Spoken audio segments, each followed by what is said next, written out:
narrative presenting them as an example of Black Lives Matter, they were here before you gave it this name. Right. And that's what was happening in Minneapolis, in New Orleans, in Miami, in Atlanta, in LA, all of these places where Black Lives Matter was taking credit, right? As this like shadow organization. There were real organizations on the ground that were actually doing the work. Right. But it all, oh, this is Black. So anytime something good happened in the city, Black Lives Matter was like, hashtag Black Lives Matter. And it's like, we don't even know y'all, right?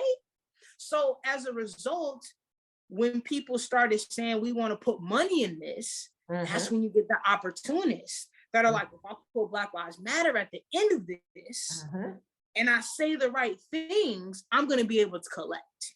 And the white people who have the money, they don't know the difference between niggas. They like, they all look the same.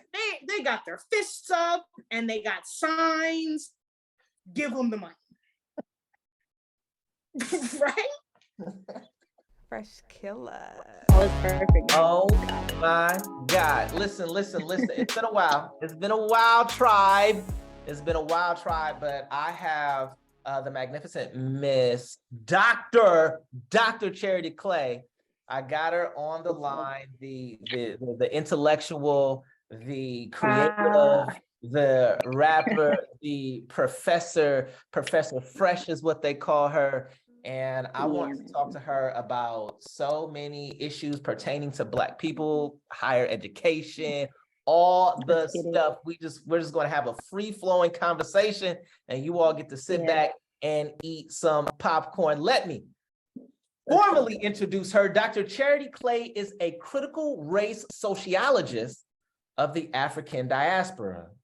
Her work centers around Pan-African liberation and resistance movements ranging from Maroonage in the Americas to anti-police terror movements in the United States and abroad.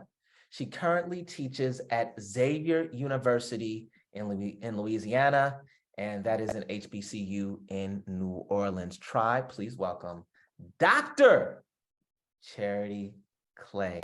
Now let me say this. I'm running my mouth for a little bit off top, but you might look at her face and say, she looks kind of young to be a doctor. So this woman right here, got her professorship. No, she got her tenure at Peralta Community College. And that's a grind. How do I know that's a grind? Because I went on that grind. You get all type of reviews for 3-4 years. You have people constantly in your classroom, all type of stuff. It's the whole process. It's exhausting. And when you get it, you're like, oh, okay, woo. They take that load off. Like a normal human being would be like, oh man, okay. Oh, I did it. This sister right here though, is not normal. Like what, 2 years, 1 year later, she was out pursuing another professor down in Louisiana at an HBCU. That's how she gets down. She moves, she shakes, and she does her thing, man. Once again, it's just an honor to have her on. What up, Doc? Now you too kind. You too kind. I'm good. You know, I'm blessed to be in this space, to be able to have this dialogue. Anytime Black educators link up, it's a beautiful thing. Down here in New Orleans, it's different than the Bay. I miss Oakland. There are things about Oakland that I don't miss. But New Orleans is a different beast. You know, being an educator in the city that has privatized its public school system completely with charter schools, and that is ranked 50th in the United States in education, coming here as an educator at an HBCU, it's dead last. It hits dead last. It hits different.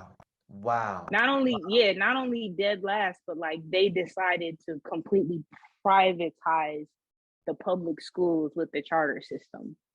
Now, is that as an effect of it being dead last, or is it dead last because they did that? Which came first? Oh, so here's the I mean, for those of us who may or may not know, Hurricane Katrina provided a perfect storm to institutionalize a lot of new age Jim Crow type of stuff, right? So when I'm talking about, when we think about the type of inferior quality of institutions that were provided for Black people under Jim Crow, Katrina allowed New Orleans to reinstitute those. So we're talking about healthcare, education, criminal justice, school systems, right? Those four main institutions after Katrina, they put in systems to not just resegregate, but reestablish a hierarchy where Black people have terrible access and terrible quality in housing, education, criminal justice, healthcare, stuff like that. So I say that to say, after Hurricane Katrina is when they kind of started this charter school experiment through terrible programs like Teach for America, right? They recruited, you know, the schools are destroyed, the city is destroyed. Hold up. Nah. You dropping gems, right? But teach, no, don't stop. But we're just gonna pause for a second. Now, Teach for America, it is supposed to be a prestigious program. No, because when you say something that goes against the grain, I just want to make sure you're right. So we can like really like go in, right? So Teach for America is supposed to be a program where they get people, young students who graduated with a bachelor's degree, and they put them into, I don't know, problematic inner city schools for 2 years, and then they pay for their student loans. I know I almost went to Teach for America, but it fell through. I ended up pursuing something else. But the talk is that it's a prestigious program that is good and impacts these areas that need it. And you say no.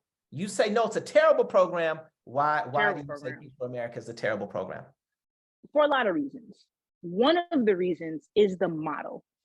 And what's wrong with the model is you take the newest, greenest, when I say green, I mean least experienced, would-be educators, and you put them in the toughest, most challenging existing school systems that are in the country. So you take someone who's 22 years old, idealistic, trying to learn how to be an educator, who doesn't have a degree or background in education, in psychology, in African American studies, in mass communication, sociology, anything that would allow them to understand the dynamics they're going into. Also very rarely have the cultural experience of the places they're going into.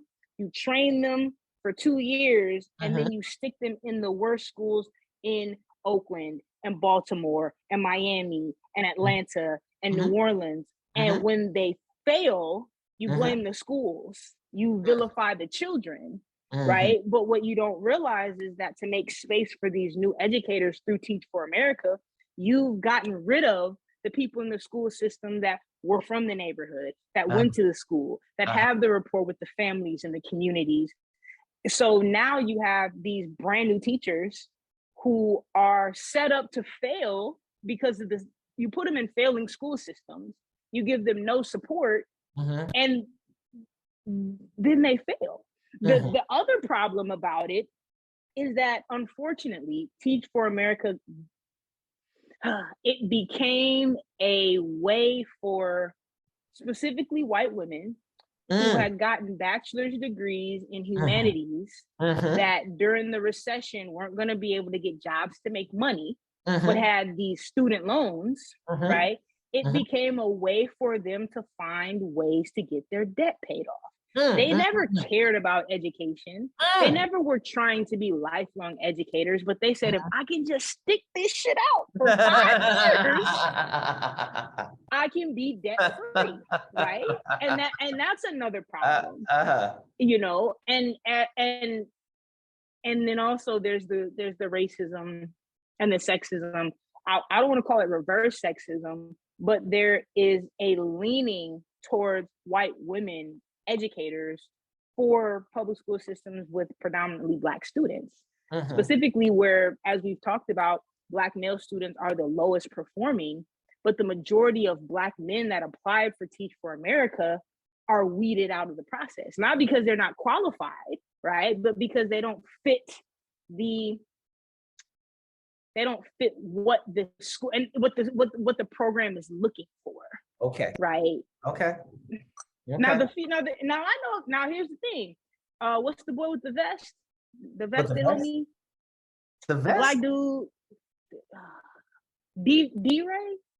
The black McKesson? dude. McKesson? Yes. What about him? He's a black dude who did Teach for America. So he kind of becomes this model spokesman of I see your face. I'm not right? a fan of him. I'm not a fan of his. No, but he's the model for black educators that Teach for America would accept. Oh yeah. Well, that makes sense. Right. Right. So that's why I'm not a fan of Teach for America, right? But that was heavily implemented in New Orleans. Okay. So you had a whole, I don't know if you've seen the documentary Katrina Babies. I have not, no. It's one of the hardest but most necessary things to watch. A great filmmaker, his name is Eddie Buckles. Mm-hmm. And he did a documentary talking about what it was like for young people to experience Hurricane Katrina. Because he was saying like, nobody ever looked out for the mental well-being of the children who are now the adults who, imagine your senior year in high school. Imagine your first year in 5th grade and this being your life. He was like, we've never unpacked or talked about the trauma that these students have just been forced to live with because they just had to live through losing everything. So I say that to say, now I got a teacher who's never taught before from Oklahoma City or Des Moines, Iowa, who's in my classroom trying to tell me about long division, and we don't have no roof, right? Or like my family members don't know where each other are. Right. So it set up a really terrible, and again, you blame the school, you blame the students, you blame their parents, you blame Black culture, right? When the reality is all of the structures in place failed Black people in the city of New Orleans. But they used it as a way to say, well, we need to take over the schools because they're not performing. Of course. Okay. Right? Okay. So now you have a city where, and it's increasingly white. The same way gentrification happened, not the way, because Silicon Valley is different, but the same manifestations of gentrification that happened in Oakland around 2012, 2013 are the same things that are starting to happen in New Orleans now. Okay. So what you have is 80% of the white kids 85% of the white kids in New Orleans go to private school. And then they have like a couple separate public schools that they go to. And then the charter schools are where all the Black kids are going. So when you look at, well, why is the education system so bad, right? And then you wonder why students in New Orleans, they don't aspire to go to a school like Xavier or Dillard, because they like college, because university, college, like that's not even in my understanding of what I can do or what I want to do. Let me stop you right there because I want to get into your HBCU experience. Well, let me set this up. So you were, when you were in Peralta, you were at Merritt, and Merritt is supposed to be the HBCU of the Peralta system, right? For sure.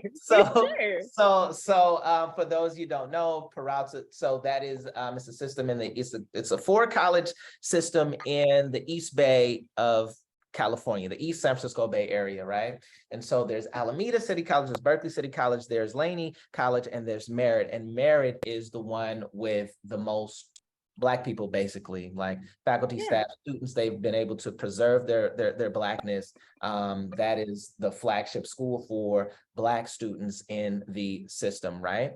So you left that school for even Blacker Xavier, right?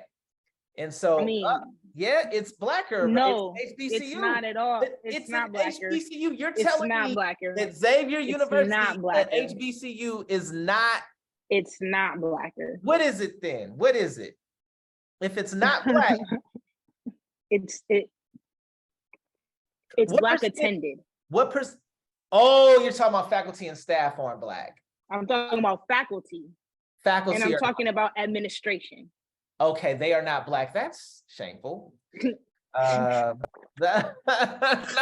that's Right, because you have to wrap your head around. You have to wrap your head around. I'm gonna tell you this, and it didn't red flag me as much as it should have, because I really wanted to take on the challenge. But when I went to my interview, there was a panel of students that they had speak with me and asked me questions, and I presented my research for them and stuff like that. And I will never forget. It was a young lady, and she was like, "Oh, hire her," because I'm sick of having white professors at this black ass school. Like, that's like straight up what she said. And when I got to the first like faculty assembly, I was sitting on a row. Imagine any auditorium, right? I'm sitting on a row, and I got there a little early because I'm new, I'm excited. And I was the only black professor on my row.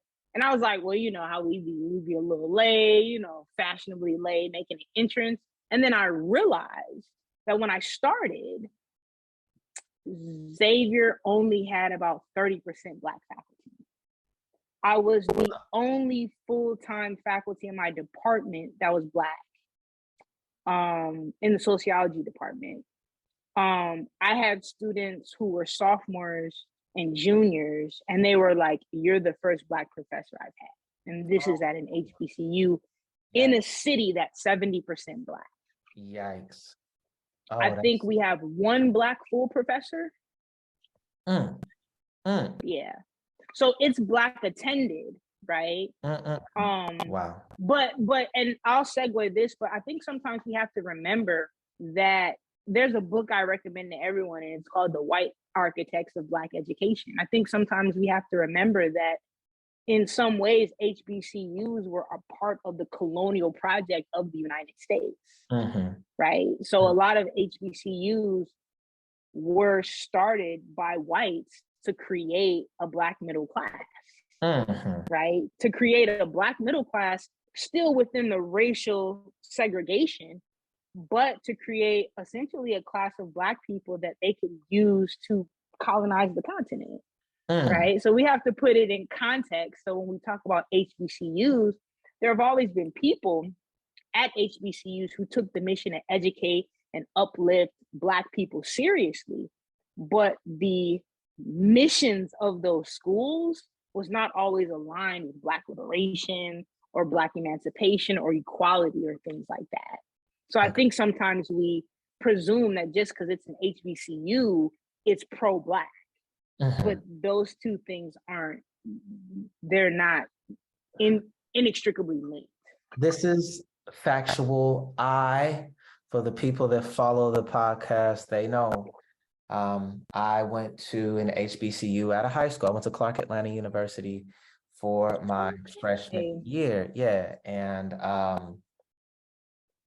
when I talk about my HBCU experience, the first thing I have to say is that they let me in, because no school in California will let me in. They would not give me a chance.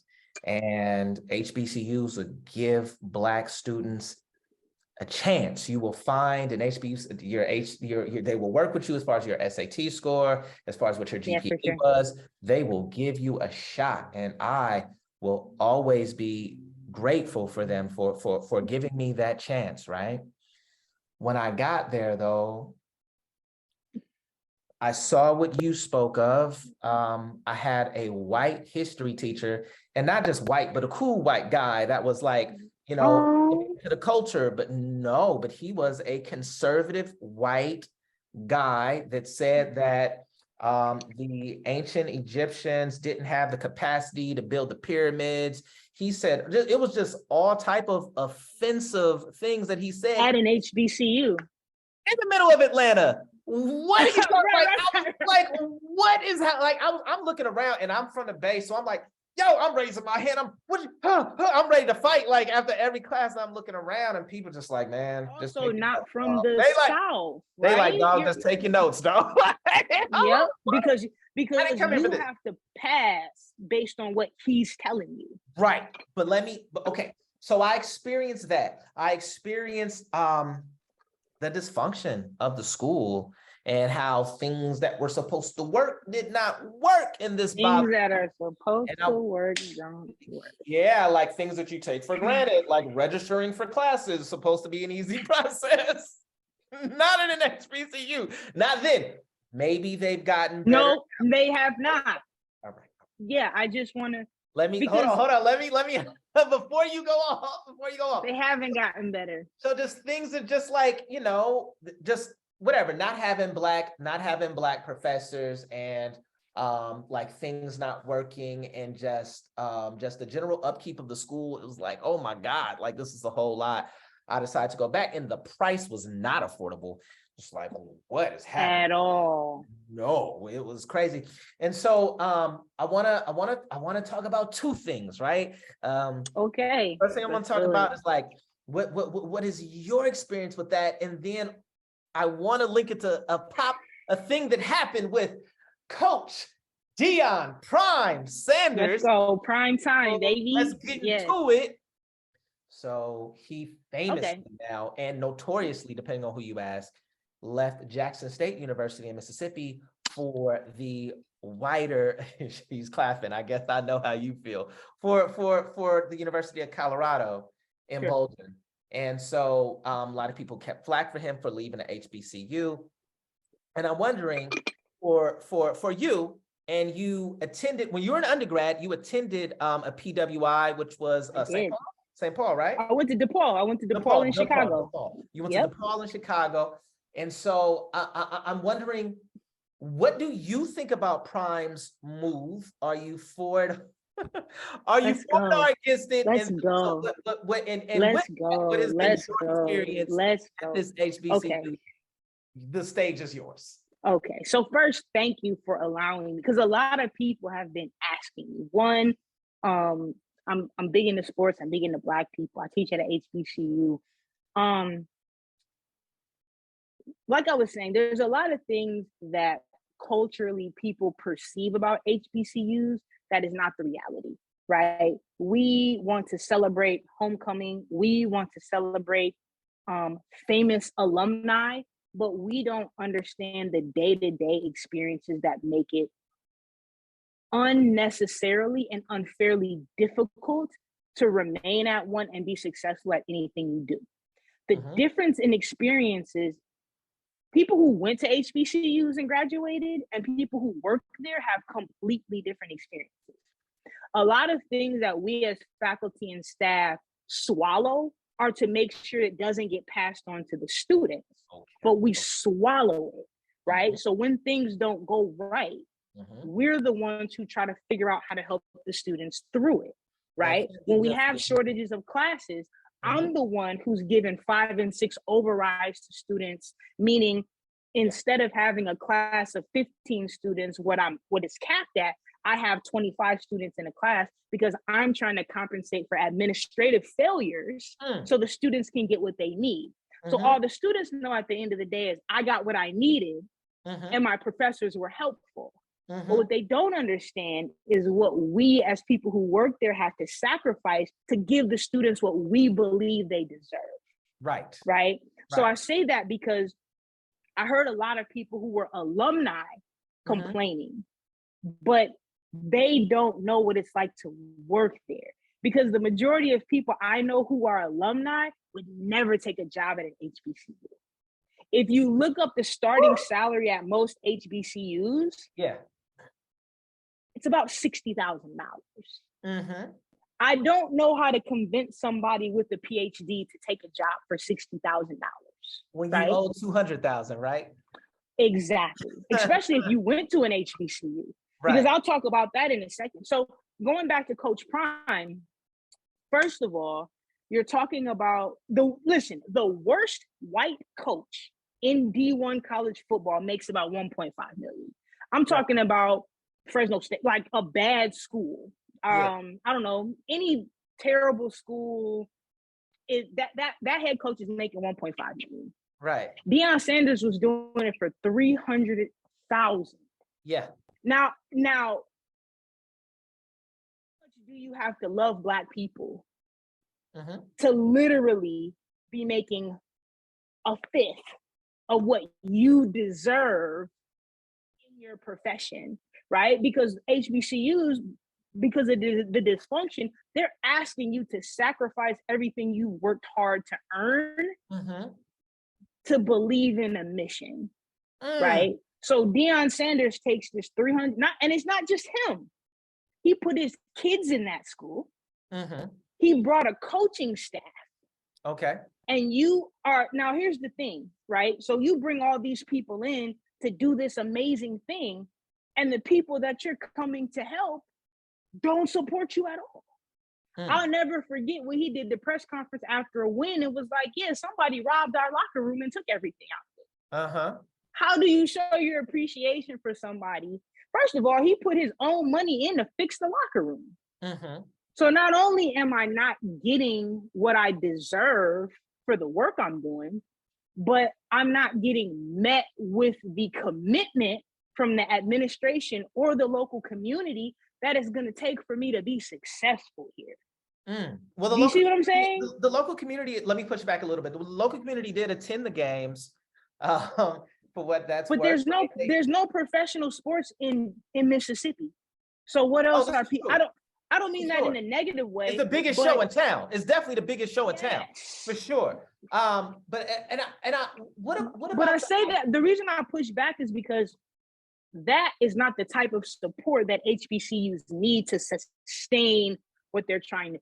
Everybody will show up when it's popular, when it's sexy, when it's cool. You got the band, you got Deion Sanders on the sidelines, you got a media frenzy. Yeah, people want to show up and be part of that. Yeah, but that's not the thing that sustains and holds up the HBCU. So people did show up to the games and stuff.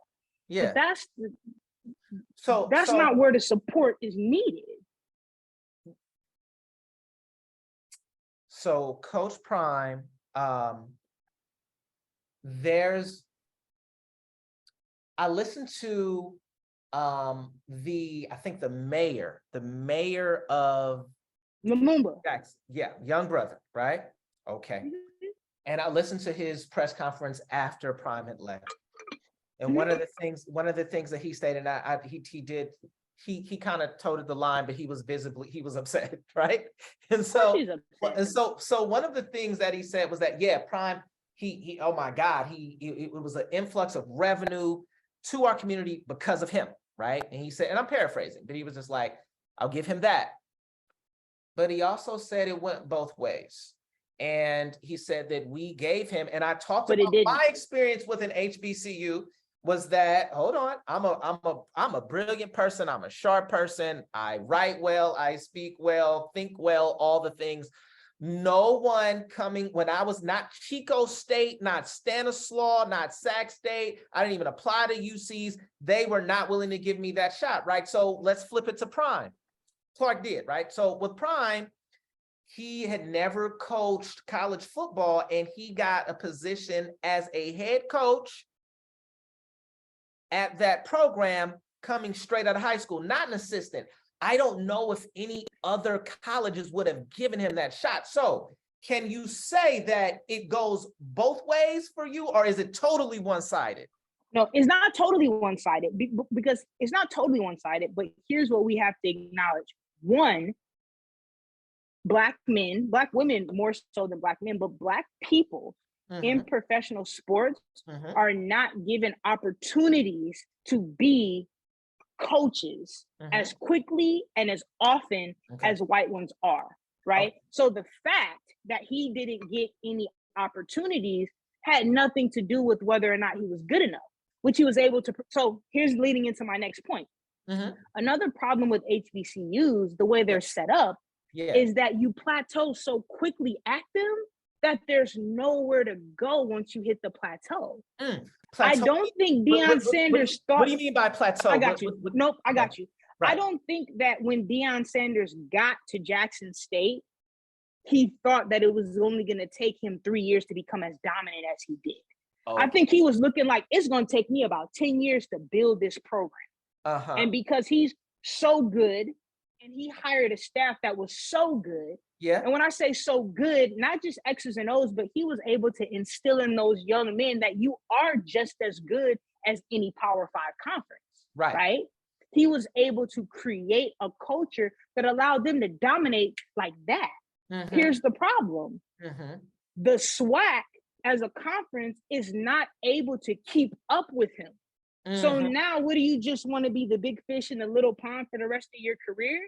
Because the way sports goes is the best time to move is when you're hot.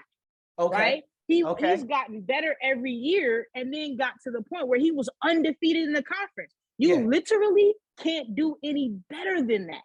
Because if he has one loss next year, they're gonna, he's slipping, right? Yeah, right. So I told so quickly that there's nowhere up for him to go. Because the reality is if he's serious about being a coach, he's got to continue to grow. And if there's the SWAC, and here's the problem I have with like the support Black colleges on my hoodie, but like not support Black colleges like in real life, because he provided a blueprint that all of your favorite Black wealthy people could have decided, I'm going to take an HBCU and do the same thing. So in 5 years, the whole SWAC conference can be strong. Oh, I'm going to do this. I'm going to do this. Oh, Rick Ross, I'm going to do this and put money into this. So fam, you can do that. Right? Oh, I'm going to put money in. So no, everybody looked at him and nobody was like, I'm gonna match you. I see what you're doing here, but I know that you're gonna need a community of support to be successful. So let each of us take a school in the SWAC so the conference can improve. Because Eddie Robinson was like, I'm just gonna be down here at Grambling and run things here forever. But two things, everything was different then, because Eddie Robinson started coaching at a time before college sports was integrated. So Eddie Robinson started off getting the best. We got to remember, before college sports was integrated, all the best talent was at HBCU. Sure. It wasn't until white schools started using scholarships to draw Black students away that we saw this shift where the best Black students started going to white schools. That wasn't always the case. Right. So when Eddie Robinson took over, he was still getting the best Black kid, and the prestige of the program still allowed, but increasingly less of the kids who a generation ago would have gone to Grambling. Now they're going to LSU. Now they're going to, Texas or whatever other schools. So the dynamic for Deion Sanders, he can't be Eddie Robinson, because you can't be Eddie Robinson in today's college sports, because that dynamic doesn't exist. Well, so he had to leave. He's the talent that the white people want to siphon off. He can get the recruits. He could have, I don't know that 3 years was, all right, so here I go, right? And I want to know what you think about the idea of like cultural obligation, right? Because you said you have to believe in a mission, right? And they have to sell you a dream, right? But I think for Coach Prime, I don't know. He said the guy called him collect and told him to coach at Jackson State. Okay, that's what he said. And so now it's like, wow, is a dream being sold to him, or is he creating this dream, right, for Coach Prime, right? So he's creating this vision. He's ordained by God. For sure. The coach of Jackson State. Hold on now. He's ordained by God. And he gets support for 3 years, like you said. Wow, that's what I'm saying. He didn't get support. Well, I think that he got better recruits than Jackson State has seen since integration. So but he what got- I'm hold on, saying hold is, on. that's him bringing. Yeah, not that's them. what I'm saying. That's what I'm saying. That's what I'm saying. That's what I'm saying. So he brought all of his excitement and all that type of stuff down south to Jackson, Mississippi. It had been 3 years. I think that he was ahead of the curve, but I think he could have created the curve. Right. And so I think that more people would have come. I'm trying to remember the brother's name, but he played for the Baltimore Ravens. He went to the University of Miami, and now he just Yeah, announced. you're talking about Ed Reed. I'm talking about Ed Reed. He's about to coach Bethune-Cookman. Look at Dr. Clay. Dr. Clay was an all-star basketball player. Yeah. Just in case y'all's wondering, like, just in case y'all are shocked, the woman been raised around all the sports. Okay, so thank you.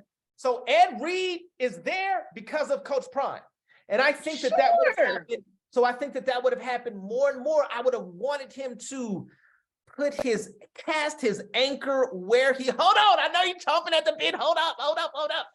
I would want to see him cast his anchor where he was and stay anchored for a little bit longer. And yes, I just used a Booker T. Washington quote. I don't know how you feel about that. We might be able to but I wanted to see him stay anchored right there for a little bit longer. Of course. It's going to come to us, right? We're going to create this shift. He would have been a problem. They would have been mad at him for having the Black people the Black talent go to the Black universities. They would have been upset. I wanted him to make them mad. I wanted him to stay there. Hold on. I'm listening. But I think he could have done it. There's this whole thing about,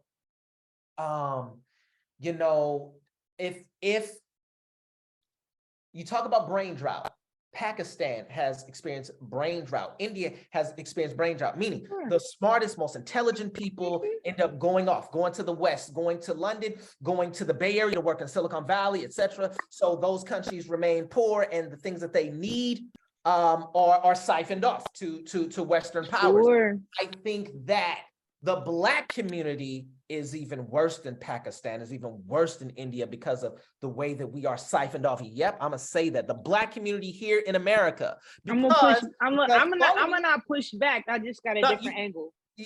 Go ahead. Hold on. Let me go off, sis. Let me go off. So I think that in the Black community, we are siphoned off into white corporations, into white companies, into white schools. If we invested in us, then the ghettos wouldn't be the way they are. We wouldn't be as poor as we are. And so I saw Deion is like, whoa, this major shift and us getting back to where we need to be, right? And I think that Deion had another agenda. Deion wanted that paper. I'm gonna say that. And okay. And so, right. And so I was just like, the sacrifice. Okay. I wanted to see more of the sacrifice. I wanted to see more. And so I'll let you speak on it. I wanted him to stay there for a little bit longer. Here's the thing, right? The fact that we wanted him to make it, not you personally, but the fact that the majority of people were asking him to make a sacrifice that we haven't committed to make is a problem.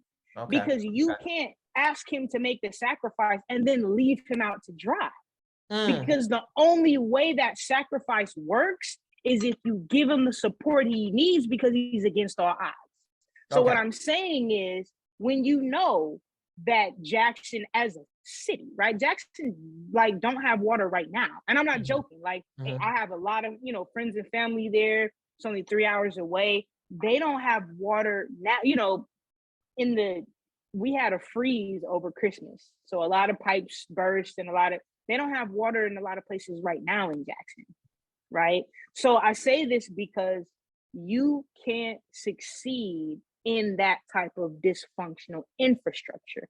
I think that Coach Prime was a little bit naive in understanding how deep the dysfunction in Jackson and at Jackson State is. And I'm not blaming, right? Because again, if we look at systemic oppression, we understand why Jackson as a city is the way it is. If we look at systemic oppression, we understand the perpetual and intentional underfunding of land grant HBCU institutions. So we understand that he's against all odds. But the reality is, if you want him to succeed under those circumstances, y'all fools got to rally around and give him what he needs to be successful, or he's going to burn out and not be any good to anybody, right? So for the people who are like, I wanted to see him do, but nobody rallied around and was like, what would it take, right? Like, what do we need to do for this larger mission to be successful? Okay. Because Deion Sanders doesn't just have himself to think about in this situation. Because here's the thing that people aren't talking about that I feel I'm sure of. He couldn't guarantee that his coaching staff wasn't going to leave. Because those coaches, if you're a head coach, it's your assistants that make you go. Right. And the reality is they were getting opportunities in other places that were hard to say no to, right? Because Jackson, Mississippi is also a tough place to live. You got the coach of the football team in the community handing out water because it's a citywide crisis and it's like all hands on deck. Now, the sacrifice seems great, but we expect great people in our community to always be doing stuff against all odds instead of setting them up for success. Why do I have to teach at a school where nothing works? Why don't you care enough about my ability to be great where you set me up where stuff works? Because if it doesn't work, now I got to do twice as much work to do the greatness. You go, because here's the reality. Black kids have always gone to Colorado because play football. Yeah, that's what I'm talking about. White schools are always recruiting Black athletes. So you don't think that the Black kids at Colorado deserve to have somebody like, you don't think the white players deserve to have, so I say that to say and he said this, it's not like he's turning his back on the community, but it's a job. Right. And the reality is, this is your point to investment. We don't have any Black institutions. We don't have any infrastructure set up to say, hey, you're an amazing writer. You're an amazing educator. You know what? You don't have to put up with the BS from this institution. I got a school. You're a Black male educator. Come work at my school teaching Black children, and we don't have to worry about the politics of whiteness. But that doesn't exist. Right. So when someone's like, come sacrifice all your hard work, all your expertise, get treated poorly, don't get compensated or supported the way you need because you care about Black people, and then we burn out. Right. Right? Like, and that's the thing people don't get. Like, you can't put Deion Sanders on an island and expect him to be successful. Now, can you say he might have left too quickly? I don't think so. Because unfortunately, as a Black man coach in college football, they just need the smallest inkling of failure to not give him another chance. Okay. So you gotta go when you're hot. You gotta go when you're hot. And the reality is, he's not saying that he won't continue to invest in HBCUs and Black education and stuff like that. He's just sending the message that here's another thing. I would not, if I had a kid who was an amazing athletic recruit, quick story, I wanted to go to an HBCU, but as a top nationally ranked basketball player, talk about it. Why would I go to a school that is not at the level of my talent? So now we're not just asking the faculty and the staff to sacrifice, we're asking the kids. We're asking 17 and 18-year-olds who have promising futures as professional multi-million-dollar athletes to take it on the chin and go to a school where the locker room has Black mold, where they don't have a full training staff, where the helmets aren't even up to the concussion standards of the NFL. Mhm. So if we really want Black talent at HBCUs, we have to invest in them. That's why Master P's son left. Master P's son was at an HBCU playing ball. Mhm. After a year, he was like, my high school accommodations were better than this. Like, right? So we selling the kids this dream too. Okay. And you mentioned it about Clark, because a lot of these HBCUs are private. We got kids going into crazy debt because they believe in going to an HBCU. Clark was number one in debt. Number one at a HBCU in debt. And they don't even always have their accreditation. So what you talking about? Right. Because I had a student, amazing student. One of my mentees went to Berkeley High, and he wanted to go to Morehouse. And I told him, apply to the state schools, because he had the qualifications. California, brain drain. California does not want brain drain. So if you are a student in California, California schools are getting to the point now where they will offer you what they need to keep you in state.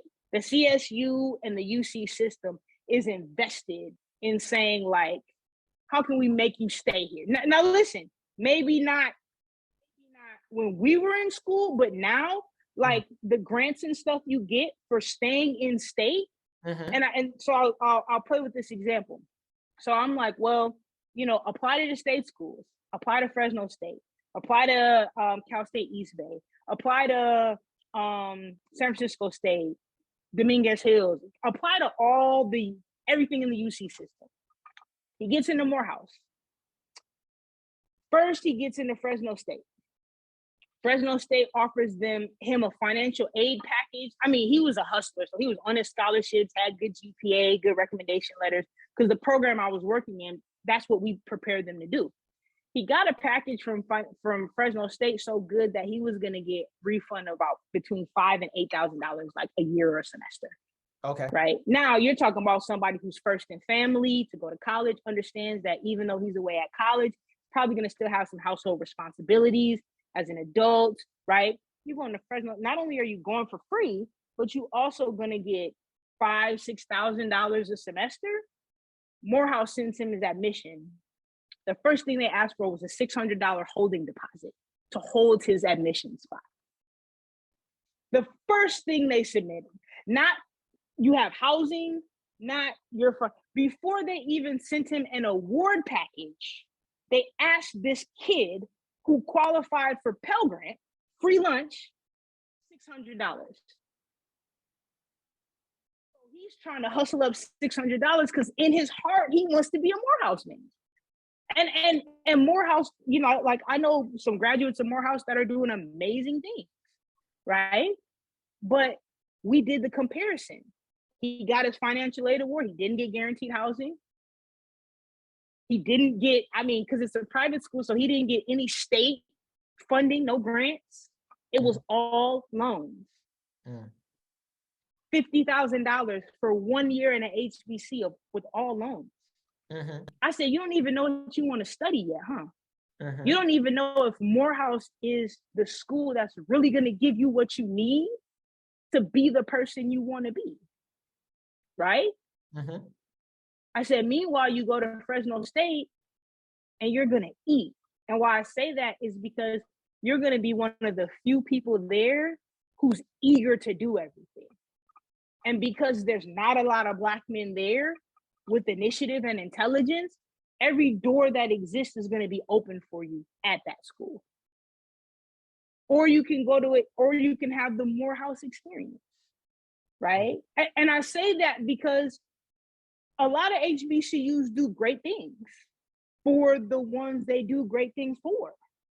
But there's a lot of students that end up going to HBCUs and they don't get what they're paying for, or their parents are paying for, the dream they had. It doesn't come to fruition because the infrastructures we have set up,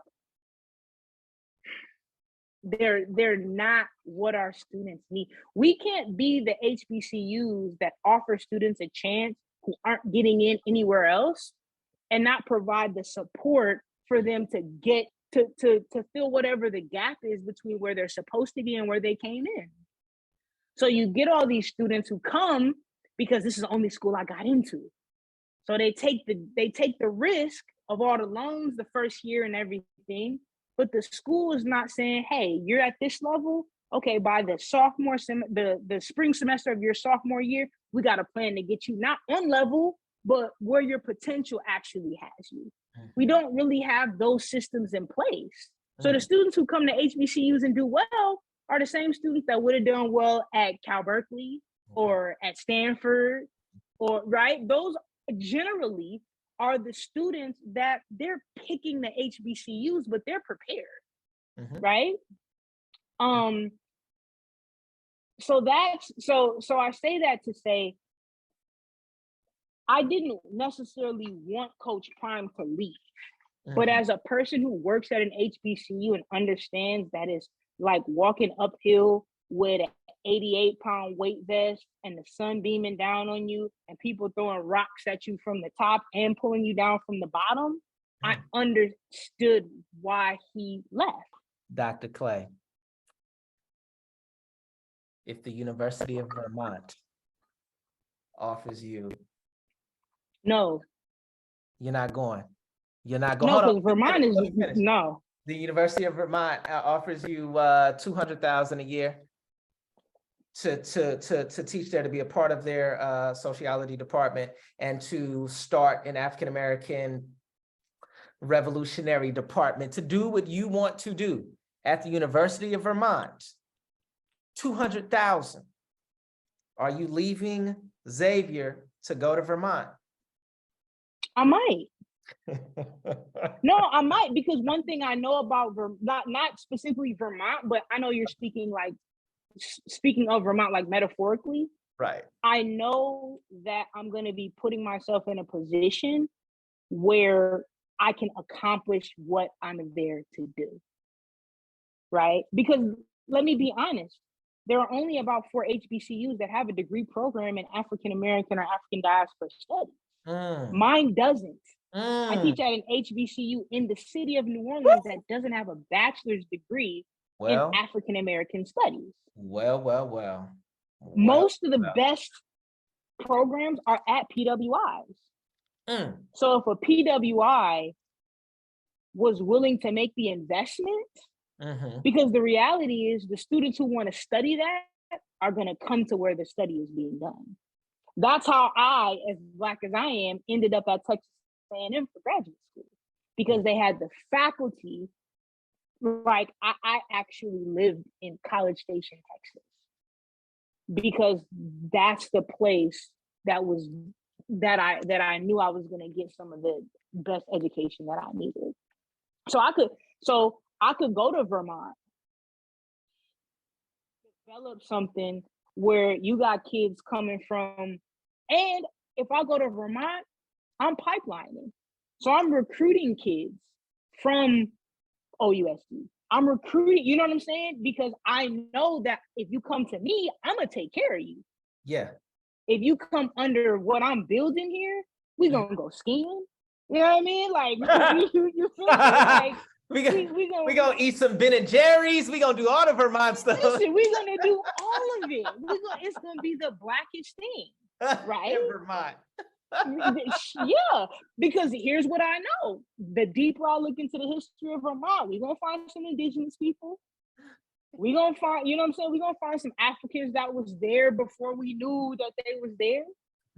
You feel me? Like, and those schools have resources. I have a colleague, white woman in Maine, and she runs a resource library that has lithographs. They have the largest lithograph collection of Black Panther newspapers. Oh, wow.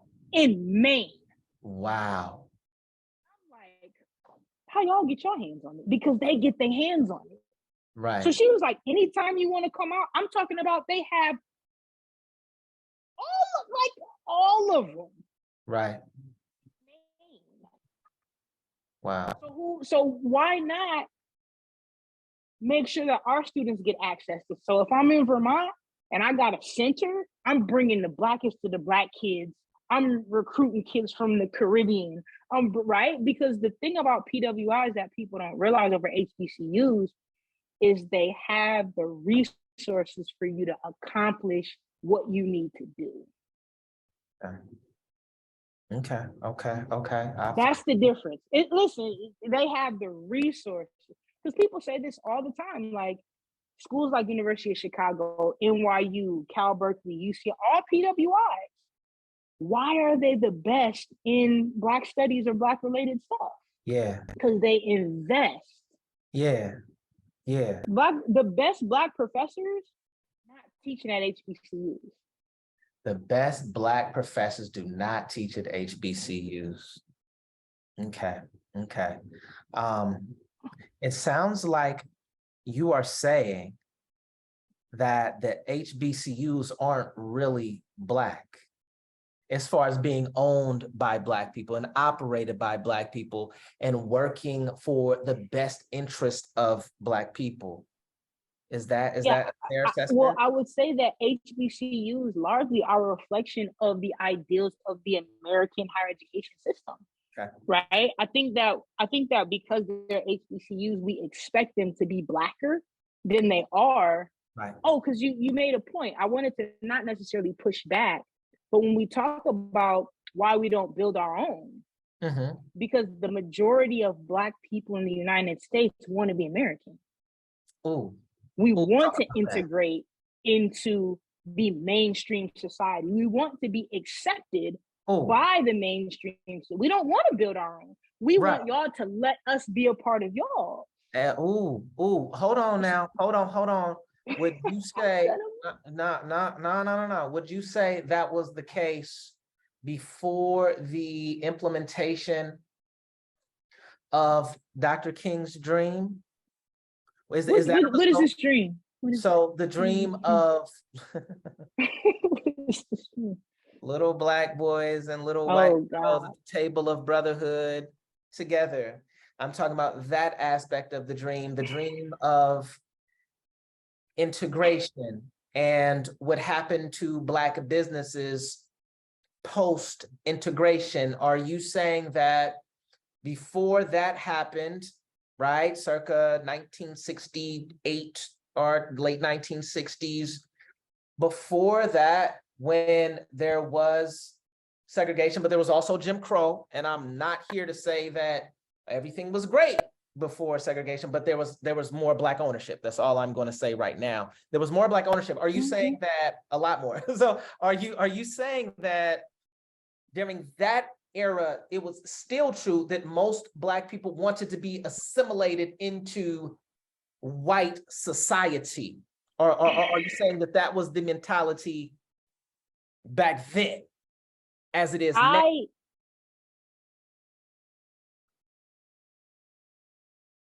I think the mentality is more so integrationist now.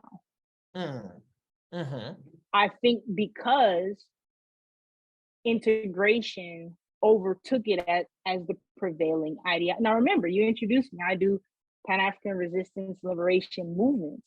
So I argue that integration is the worst thing that happened to Black people in the United States. Come on now. Right? Come on now. As an educator, because we lost all of our infrastructure. I can just speak as an educator. People forget that they didn't integrate schools. They sent Black kids to be terrorized in white schools. Lord have mercy. That's not integration. Lord. So what happens to the Black teachers? Lord have mercy. You eliminate the Black teachers, the Black school administrators, right? So now you have Black children. Let me say something. Fundamentally educated. Not just that, but I agree with you, obviously. But in many cases, the Black school was the center of the whole community. Fundamentally in most cases, right? So exactly. Right. And that's why I say we can just use educate. I use a couple examples, but education is a big one, right? Because like you say, you lose one of the major institutions. What we can talk about HBCU again, and the loss of athletic superiority in HBCUs due to integration, right? Another thing, keeping it with sports, I don't think people understand the Negro Leagues as an institution. provided jobs, community for whole cities. Who's stitching the uniforms? Who's announcing the games? Who's cleaning the fields? That was an institution that brought communities together, right? That's why Branch Rickey wanted to integrate baseball. Not because he wanted black folks, because the black players were better than the white players. He was like, it's way too much black money out here that I'm not getting any of, right? So when you integrate the sport, you lose the black economic infrastructure. Yeah. The problem is that the idea of integration was coupled with equality, justice, freedom. People who conveniently put those together. But if you look up the history of the South, if you look up Fannie Lou Hamer and the Mississippi Freedom Democratic Party, or if you look at the Lowndes County Freedom Organization, they weren't trying to integrate into the political system. They were like, we deserve our own representation. They were fundamental about that. We're not trying to be party. We need our own. If we can participate as equals, sure. But to do that, we need our own. And to have your own means to maintain autonomy, right? Integration was coupled with lose everything you have to be a part of what we do. That's not integration, right? We got absorbed, right? We got absorbed into whiteness. Not even hostile. Because again, it was coupled in a way where a lot of people thought they were getting equality. They thought they were getting freedom. They bought into the idea that it was going to make things better. So let me ask you this. You said that most black people basically are assimilationists, are integrationists. Right now. Right now. For sure. Right now. For sure. This was a dream. This is a lie that was sold to us, right? For sure. Basically said that the white capitalist took over, and they said to the white people that was staunchly racist, and they said, you need to get over all these racist ideologies because we need to get the money. We need to get their money, right? And black people, I say hostile because I think that black people were miseducated in order for this to work. I think the way that black schools were shut down, and I say this as the child of a woman from Fort Smith, Arkansas, who did not want to come to California, but my great-grandmother who raised my mother said, well, listen, they're integrating the schools next year, your junior year, and you're into the band, you are in line to be student body president, and them white folk across the tracks aren't going to let you do any of that. So let me just send you to California, right? And so I say that because they thanks for sharing that, because that's context. No, this is me. This is my mom. You know, that's what I'm saying. I'm saying, like, people don't know these stories. Yeah, right. So what they did was that school, Lincoln High School, Fort Smith, Arkansas, the black school, they closed it. And it was the center, it was the hub of the community. Is where they had the bake sales. It was where the PTA was very active. The band, everything was very live there, right? And this country town in Arkansas, near the Oklahoma border, and that it was lit there, and they closed it down. That's hostile. That hurts. That hurt my mother. That hurt that whole community. For the black owners who we don't have a majority black owner in football, where the league is 70% black. We definitely don't have one in baseball, where blacks have basically been replaced by Caribbean players, but they're black too. Let's be very clear. Those Caribbean players, they're black too. Yeah, but it was very intentional how they went about outsourcing the talent. That was very intentional, right? Yes. How they went to the Dominican Republic. We're not going to invest in Southside Chicago or West Oakland or any of these places where we're going to invest in the Dominican, right? Like that's a very intentional thing, right? So Yes. and shout out to the Dominican, they are Black and Puerto Ricans, and they are Black. I'm not saying they're not Black, but I'm saying the manipulation, the No, you're right. invest in Specifically, these yes. Black people versus these Black people, right? So there's no Black ownership. The Negro Leagues, as you stated before, all these Black owners, they got forced out of business. That's a hostile takeover. That's hostile. Yes, To say that 100%. exactly, to say that, oh, this is better for you, right? By me taking your business away from you, that's better for you, right? And so with all of those things, could it be possible for us to be re-educated into investing in us, into believing that the Black community, the Black schools, Black people, that is worth it, to re-educate a person who is majoring in business at the University of Nevada, Reno, doesn't matter. That Black person who says, oh my God, I got a job working 6 figures for Safeway, right? But to re-educate that person to say, yo, bro, guess what? You didn't need that degree. You got good credit. You could open up a shop in the hood and put your kids through school by opening up this business in the Black community. And to put that pressure on the banks, be like, hold on, bro, you need to give us these loans just like you're giving other people these loans, right? So is that possible to re-educate us to believe that our community is worth it? I see you shaking your head. What you got, Dr. Clay? Here's the thing. Here's the beautiful thing. I'm a student, right? So I don't have to answer this question because Dr. Amos Wilson answered this question for us already. Okay. Right? If anybody has read The Falsification of African Consciousness, it talks about the fact that because we don't know our history as Africans, that's what makes us vulnerable to white ideologies and white mythologies that we need to integrate with them. It's fundamentally because we've been miseducated. Yeah. So the question is, can it happen? Of course. The problem is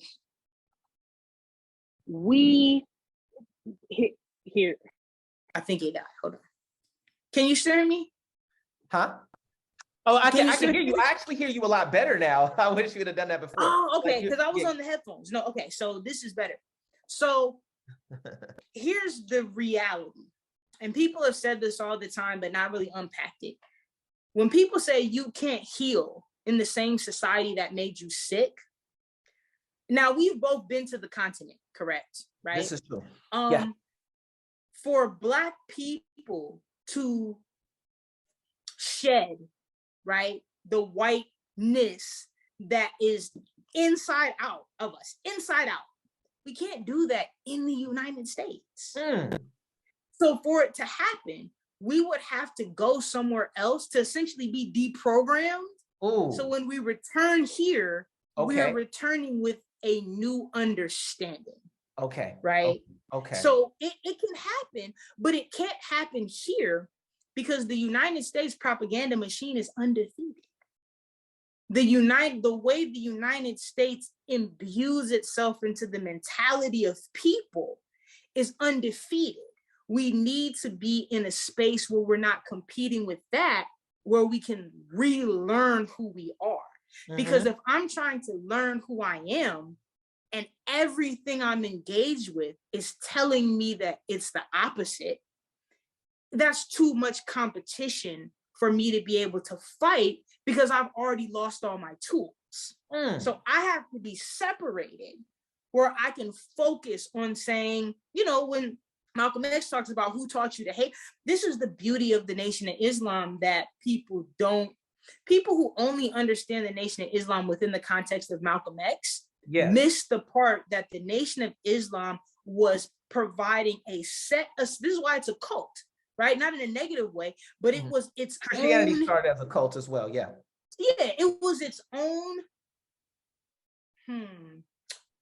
insulated place where Black people could unlearn and relearn who they were. Yes. Right? Yes. We need that type of, but at this point, having it in the United States would be so difficult But can it happen? Of course. If I didn't believe it could happen, I wouldn't be teaching Black students every day.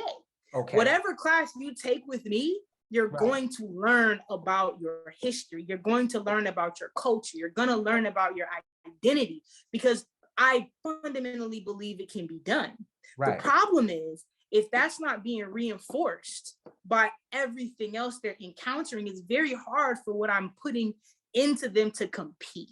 Right. I go talk to young girls about Black womanhood, and they like, you ain't got no money though. Like, you ain't got the bags, you ain't got the bundles, you ain't got the lashes. Like, so why would I listen to you when you're not getting to the bag? Right. And even if they're like, okay, we hear what you're saying, when they go outside of the space that I've created to empower them with these things, the rest of the world is like, wear your lashes, wear your weave, right? So it's very hard because there's not enough to support them to do something different. Well, let me ask can it happen? Of course. Okay, so what is the fundamental difference between Elijah Muhammad's time in building the Black Muslims, and he was able to re-educate, re-socialize Black people, and to teach them about their glory and their grace and their power in the ghettos of America? What was the difference then and now? Because you say, "Ooh, right now we need to get out of this place." How was he able to do it then? What's the difference between that era and this era? One, segregation. I think we forget that the Nation of Islam started, we're talking about 30s and 40s. We're talking about when Black people are coming out of the Great Depression, right? Looking for salvation, right? But it was still segregated. So white folks really, and this is, so again, I'm a student. This is one of the reasons why Elijah Muhammad got so upset with Malcolm X, because you're making it hot. You bringing attention to what we're doing, right? Because nobody was really paying attention to what was happening in Detroit, in Cleveland. And you know, it was fundamentally contained within the Black community. Now, of course, they was going to get on the radar. But Elijah Muhammad was like, we do what we do and we keep it under wraps because there's no spotlight on us trying to pick apart. Now, Elijah Muhammad as a man had a lot of flaws, right? But all leaders have flaws. But the issue is that Malcolm X was bringing a new political light to it that was giving it attention that changed it. So why I say segregation is because they were allowed to operate in communities where white folks weren't. White folks have no idea what was going on with the Nation of Islam before Malcolm X. The Nation of Islam existed 20 years before Malcolm X joined. All that time, it wasn't on white folks' radar. When they was, cleaning up folks on the street who was hooked on drugs and alcohol and gambling and prostitution, everything. White folks were not paying them no attention.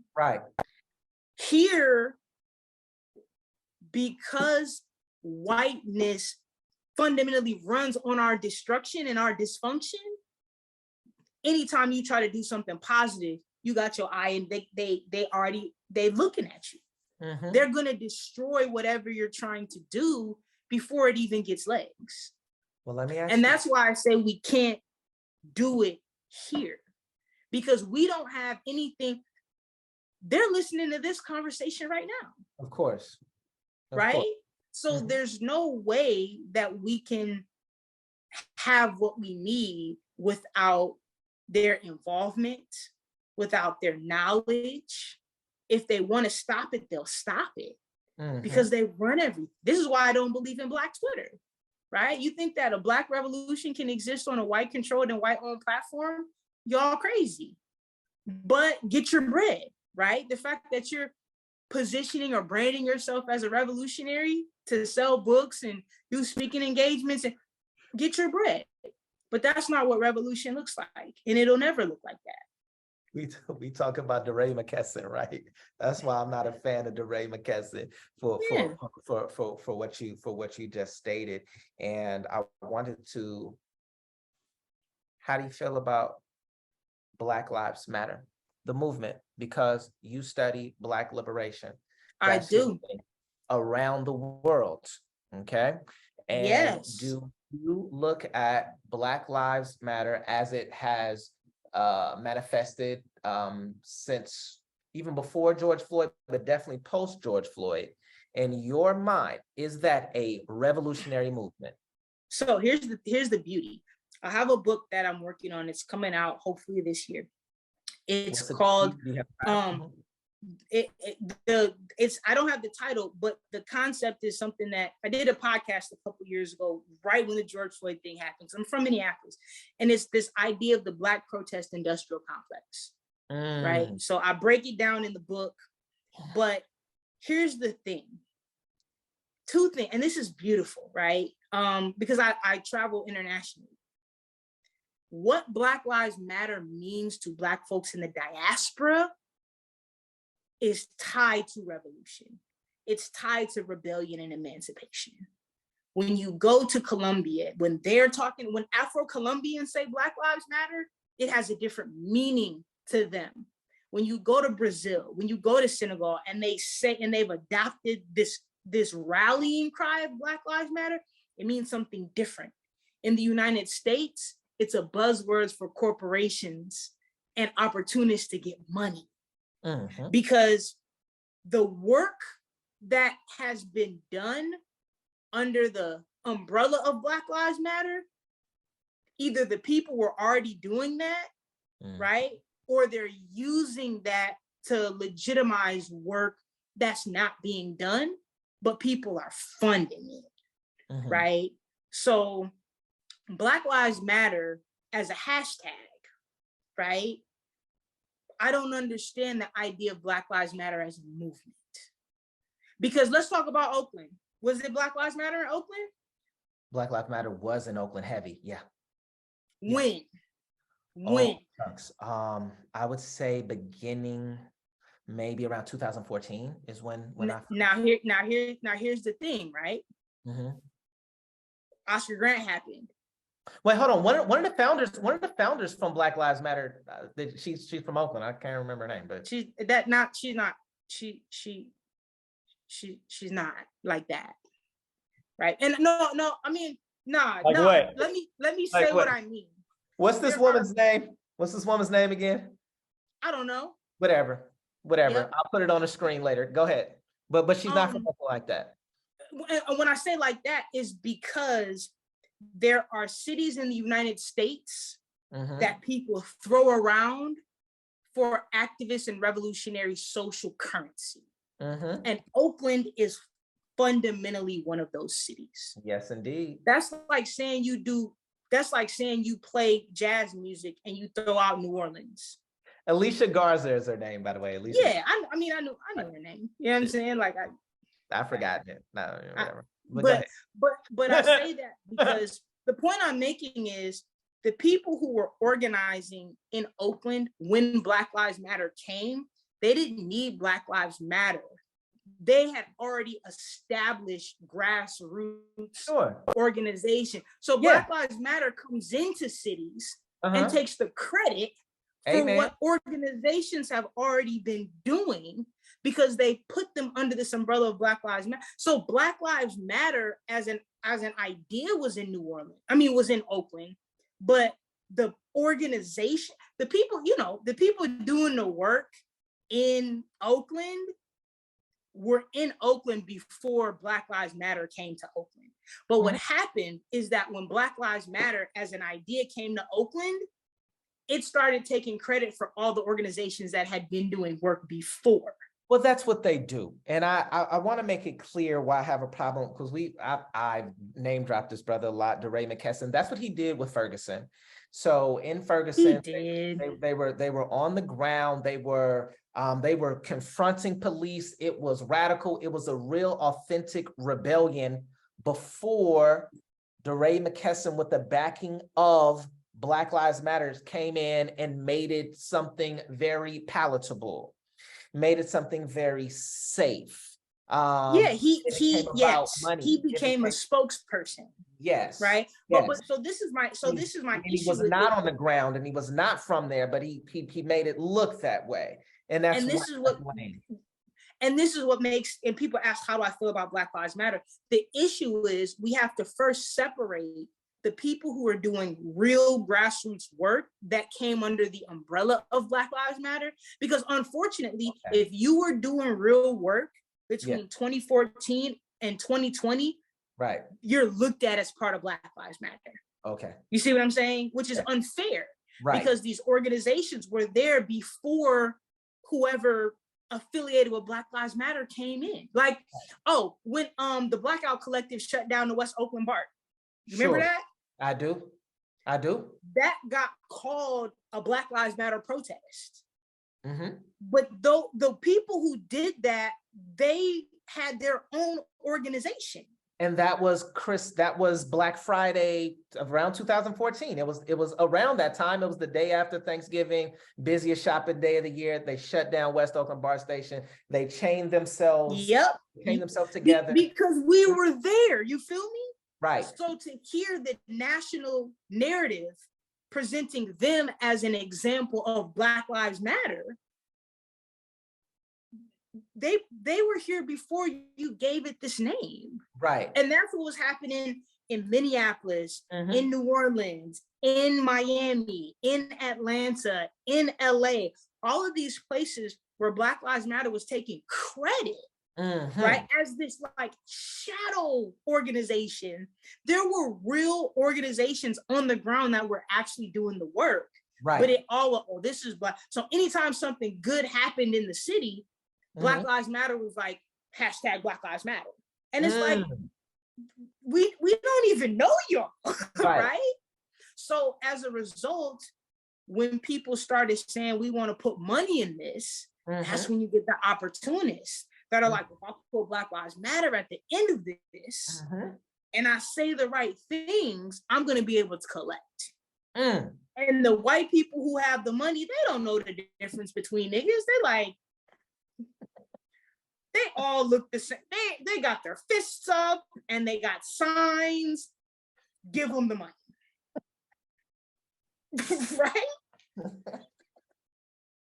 So now, so now we got the worst of us, because our community, we got hustlers and opportunists and charlatans in our community. Sure. And I'm not saying everyone affiliated with Black Lives Matter is that, but the problem is that the lines got so blurred. Yeah. That if I'm trying to give money to an organization or donate or participate, just because it says Black Lives Matter, I don't know who's really right. Can we say that those people who you are speaking of that were really doing the work and invested in the community and from the community, but then they wound up being caught under this umbrella of Black Lives Matter, and they willingly chose to because they were tired. Maybe they were tired of doing it for free. Hold on. Maybe they were tired of doing it for free. Black Lives Matter is a great big old bag, a whole lot of donations. You can get money for yourself. You can get money for your program, etc. Is that the same kind of mentality that got Coach Prime to leave Jackson State to go to Colorado? Here's the thing. Is that the same? Here's the thing. They siphoned off the revolutionaries too. Now you gotta name names. And why I say you gotta name names is because I don't know if you've read Kambadi Yamada Taylor's what is it? From Black Lives Matter to Black Liberation. But she fundamentally acknowledges that when there was a shift after the 2016 elections, she was like, Black Lives Matter was dead. Because the revolutionary premise that they began to operate under fell apart when they all decided to go work for political campaigns in the government, right? So the reality is, now here's the funny thing, folks like Garza and Patrice Cullors, right? Because now we naming names, right? We are. Where's she from, by the way? If she ain't from the town, where's she from? No, I'm not saying like, there's one thing, but this is what I say about revolutionary credibility, right? Because just because you from the town don't mean you down by law. You feel me? Because town business is town business. And you can live in Oakland and not really be town business, right? We Because know that. Oakland is I'm from Oakland. Okay, are you?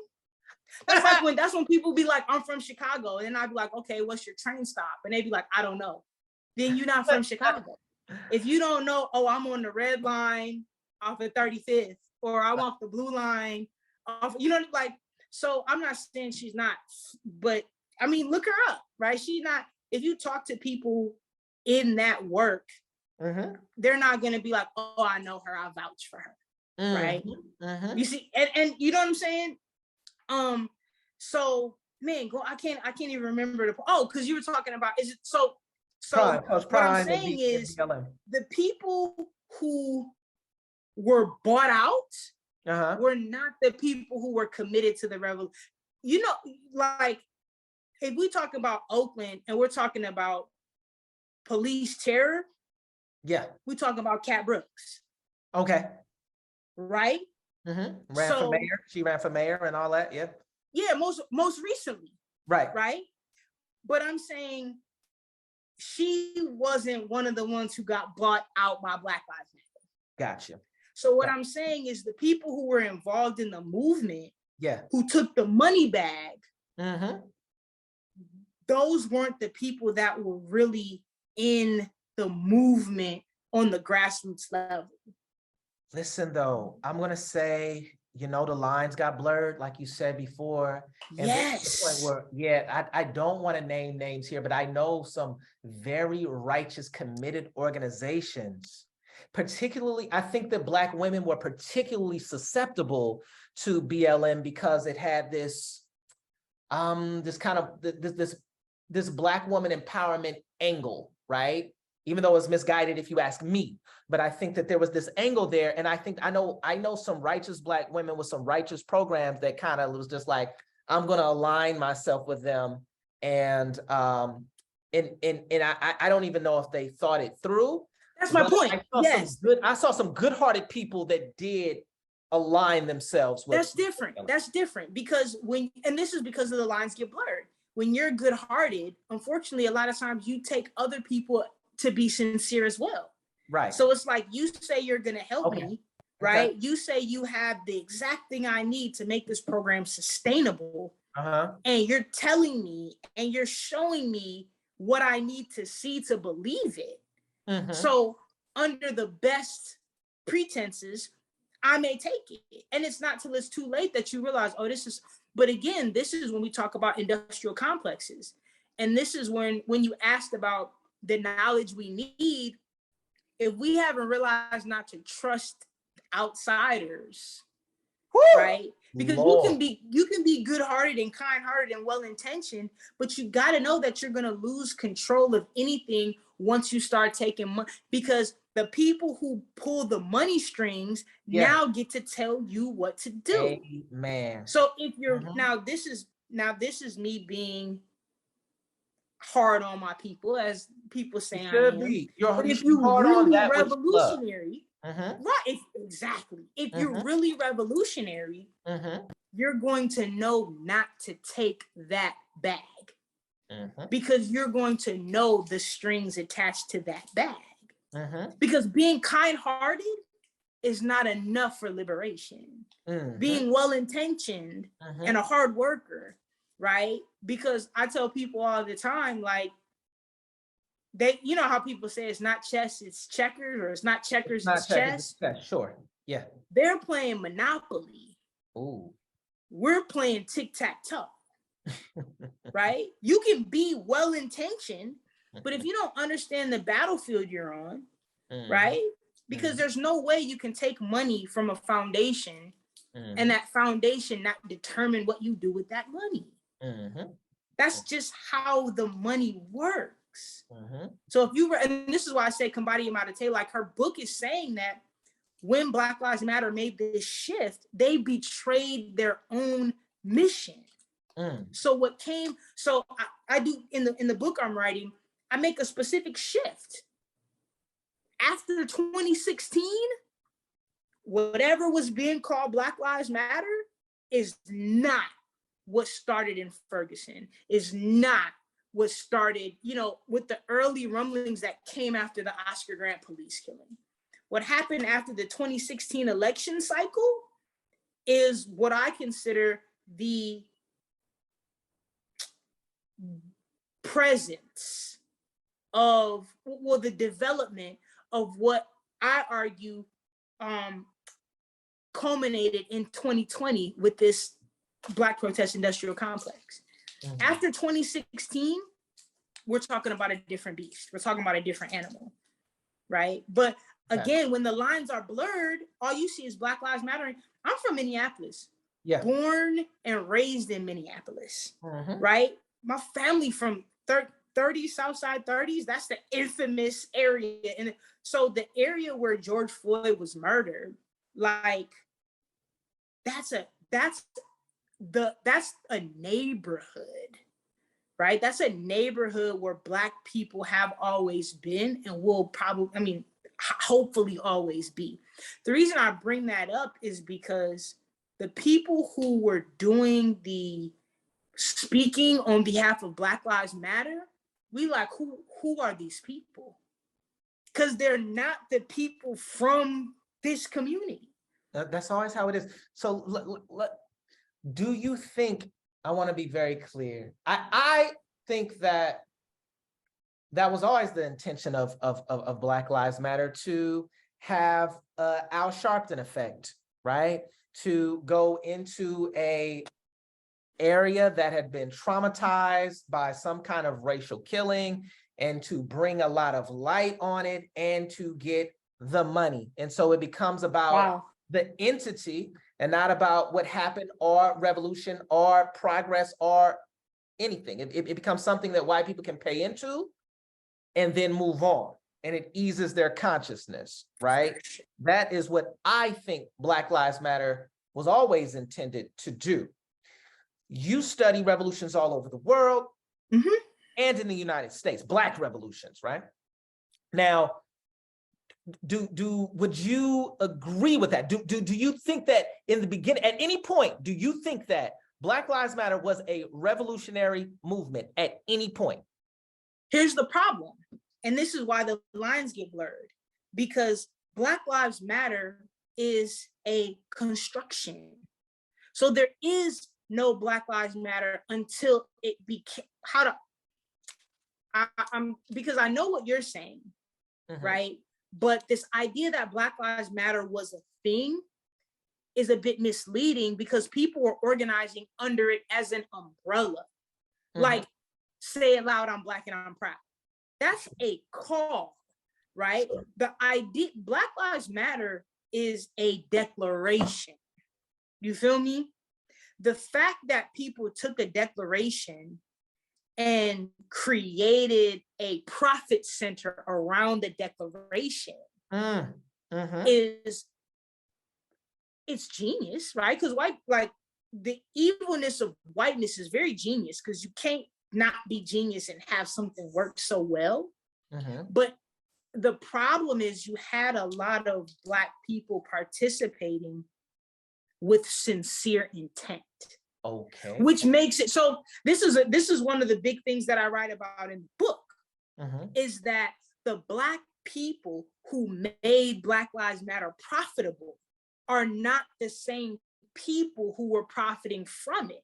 Listen, we are both in the kids who would leave my class, right, from merit and go participate in rallies and stuff like that. They were believing wholeheartedly that they were fighting for their liberation, for their freedom. But so what I'm saying, at the core of it, right? Because the soldier can always have a pure heart, but if the cause is corrupt, then you're going to be fighting for. No.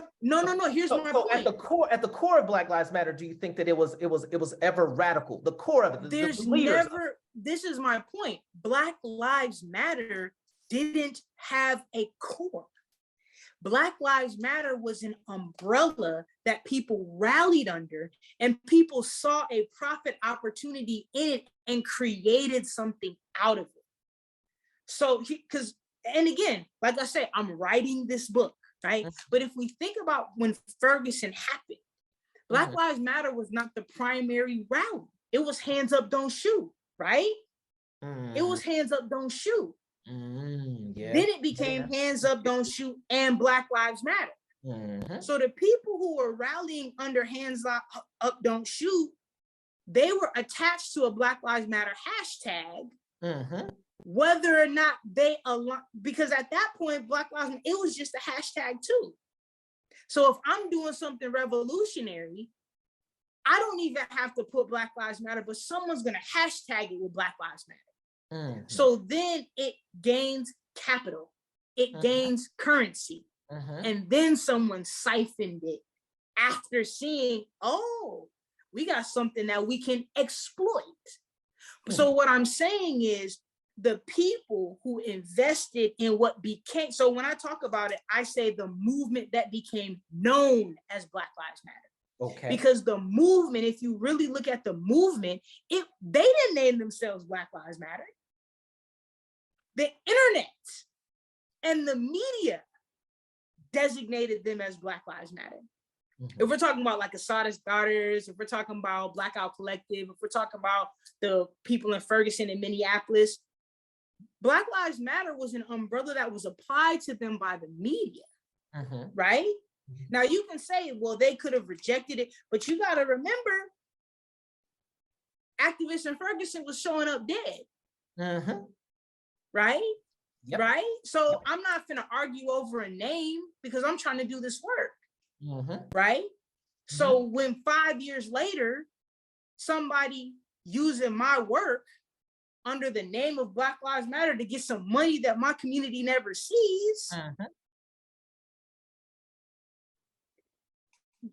that doesn't have anything to do with the sincerity I had in the movement. That's why I separate the two.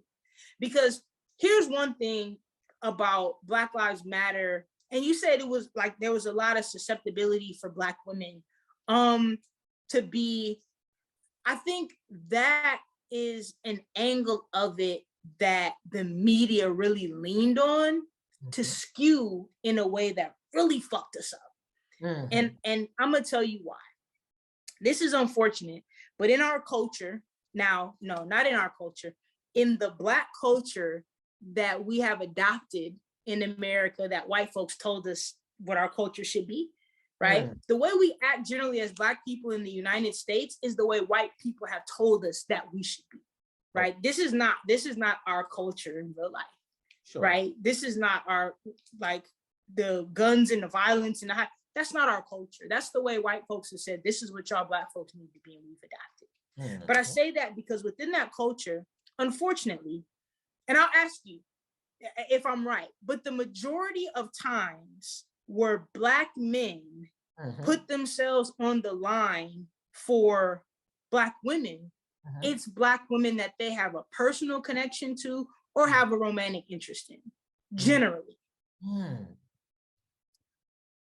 Oh man, I don't know. I don't have any statistics around that. Hold it. I don't. Okay, I can speak for me though. I can. But no, you can't speak for you because you're an outlier, right? You're, and I'm saying because you are a Black man who believes that your community is your responsibility as a whole. Sure. Right. Sure. But the majority of Black men that I know, and the studies I have show that generally, like, they have to have a personal vested interest, right? Like, for example, real quick, you saw Friday? I have seen the movie Friday. So Devo was beating on Felicia, correct? Who? I mean, he beat, what did she say? You hit my sister like she was a fucking man. Yep. That wasn't the point when any of the men tried to intervene. It wasn't until he slapped Debbie, who Craig was interested in, that suddenly he's like, hey, that was wrong. Hold on. But when it was Felicia, here we go. Right? Because she's the crackhead. So, well, you know, right? But this is the point I'm getting to, right? Hold on, so though. Hold on, though. hold on. Nah. Because he knocked homie up and said, it's my bike, punk. He was beating up everybody, not just women. He was no, but what I'm saying was, it wasn't until the point where Craig felt personally involved that he stood up. That's true, but I don't think that that's gendered because No. I'm saying in this situation, it was gender because he wanted to prove to her that he wasn't no punk. he did though. But if we're talking about, we're breaking down Friday, this is wild. But anyway, if we're talking about just the community and what the community reacts to and what the community considers wrong, then he knocked out the guy and said, it's my bike, punk, in front of his daddy and all that. He was a violent person to the people that he felt like he could be violent to and get away with. He was a bully. That's what he was. For sure. And so hold on now, but you're saying though, oh, but he hit a woman. And I think that this is no, I'm not saying, oh, but he hit a woman. This is the distinction I'm making. Not, yes, he was a bully, but I'm saying the intervention from Craig came this is not true. because he hit a woman in general, but because he hit a woman that Craig valued romantically. That is for Craig, yes, for Craig's character. Listen, that's the example I'm using. But the larger point that I'm making is that when you look at queer Black women who were involved with Black Lives Matter, you're talking about Black women. Now, again, it gets skewed very tragically, but in the inception, you had queer Black women who were on the front lines for Black men that they had no romantic, like if that's not Black solidarity, it's not like, oh, I'm standing up for this brother because he's fine right? It's like he's Black, I'm standing up. Now, again, it got corrupted in a way that pit Black men and Black women against each other. Oh my God, but if we think about the inception of people putting their bodies on the lines just on the sake of, this is wrong, that what you're doing to this Black man, and I want to stand up. We lost that very quickly because gender division is the easiest divide and conquer in our community. Sure. Right now, absolutely. No doubt. Now, let me, are you saying that Oscar Grant and Black women and Black men, Black people stood up, rallied for Oscar Grant? And in the beginning, before there were charges around it, like we were really willing to it was very radical, right? Before they brought charges on that officer, it took like 30 days, right? This is in 2008, if I'm not mistaken. So are you saying that Black men don't get down for Black women in terms of protests, in terms of rallies, in the way that Black women do so for Black men? Well, here's the thing. I don't have to say that because we know, like, I don't have to say that, but that's not the point I'm making, right? So, I don't agree with that, but go ahead, just to be clear. I can't speak for myself because as an outlier, I'm fortunate to have great relationships with Black men, right? Sure, but I don't know a Black woman, and myself included, that hasn't been abused in a situation where a Black man was there and didn't intervene. I've been in more situations than not where Black men have intervened, but I know more Black women that have been in situations where they've been disrespected in public by Black men, where Black men were present and didn't intervene, right?